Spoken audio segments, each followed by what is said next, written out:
எல்லாமே கரெக்டா இருக்கான்னு செக் பண்ணுங்க, ஒண்ணு கூட விட்டு போக கூடாது.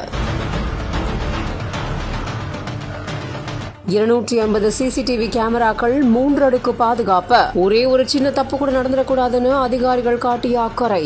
நடந்து முடிஞ்ச தமிழ்நாடு சட்டமன்ற தேர்தலில் வேலூர் மாவட்டத்தில் இருக்கக்கூடிய 5 சட்டமன்ற தொகுதிகளில் 1427 வாக்குச்சாவடி மையங்கள்ல நடந்த வாக்குப்பதிவு நிறைவடைந்த நிலையில வாக்குப்பதிவு இயந்திரங்கள் வேலூர் தொரப்பாடி பகுதியில் இருக்கக்கூடிய தந்தை பெரியார் அரசு தொழில்நுட்ப கல்லூரியில அமைக்கப்பட்டிருக்க கண்காணிப்பாளர் தேர்தல் நடத்தும் அலுவலர்களோட மேற்பார்வையில ஆய்வுக்கு பிறகு வாக்கு எண்ணும் மையத்தில் அமைக்கப்பட்ட இருக்கக்கூடிய ஸ்ட்ராங் ரூம்ல வச்சு பணியில ஊழியர்கள் மும்முரமா ஈடுபட்டிருந்திருக்காங்க.